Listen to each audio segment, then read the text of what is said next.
A long time ago, when the snowflakes fell like feathers, a queen sat sewing at a window. She pricked her finger on a needle so that 3 drops of blood fell upon the snow. How pretty her red blood looked dazzling on the whiteness. The queen said, "Ah me, if only I had a child with skin as white as snow, and lips as red as blood, and hair as black as the ebony window." In the spring, she had a child who was just as she had imagined, and everyone called her Snow White. But alas, the good queen died, and the king married a new queen whose heart was evil. This wicked queen had a magical mirror, and when she stood and gazed into it, she asked, "Mirror, mirror on the wall, who is the fairest of them all?" And when the mirror replied, "Thou, O Queen, are the fairest of them all," her vain heart rejoiced. Snow White grew more and more beautiful with every passing year.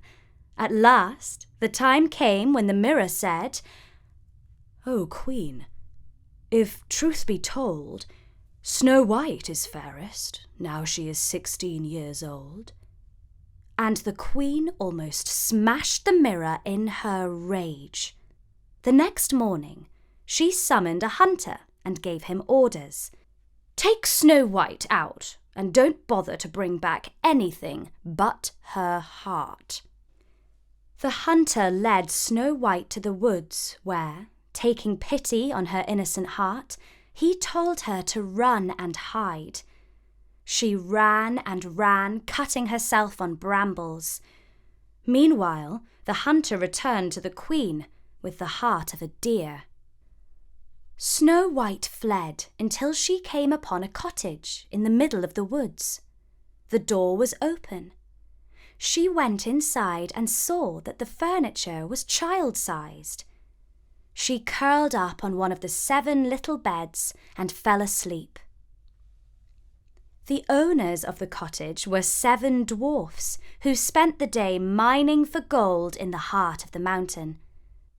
When they came home that night, they lit their 7 candles and saw that an uninvited visitor was sleeping in one of their 7 beds. "Oh my, what a pretty child!" one of them exclaimed.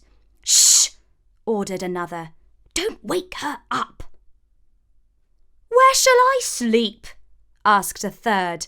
"She's taken my bed."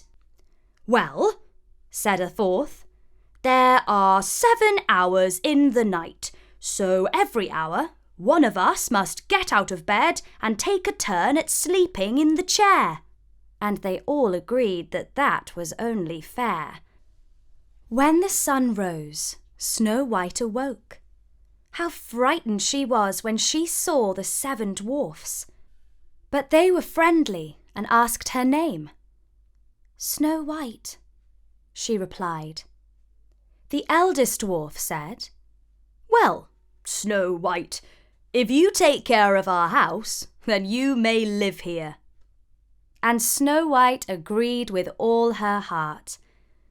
Every morning the 7 dwarfs went out to the mountain, and Snow White stayed at home to cook and keep the house. Meanwhile, the queen asked her mirror, "Who is the fairest of all?" And the mirror answered, "Oh, Lady Queen, though fair ye be, Snow White is fairer far to see. Over the hills and far away, she lives with 7 dwarfs today." "Liar!" screeched the queen in her rage. But soon she realized that the hunter must have tricked her. She decided to dress herself like an old peddler woman, and in this disguise she visited the dwarf's cottage and knocked on the door, crying, "Pretty things, very cheap, very cheap." Snow White peeped from the window and said, "Good day, good woman. What are your wares?" "All sorts of pretty things, my dear." "Thank you," said Snow White. "Your scarves and laces are indeed pretty, but I will not buy any today." "It is a pity," said the old woman. "But never mind. I will give you this apple, and perhaps you shall remember me another time." The peddler woman took a bite out of the green side of the apple and handed the rest through the window.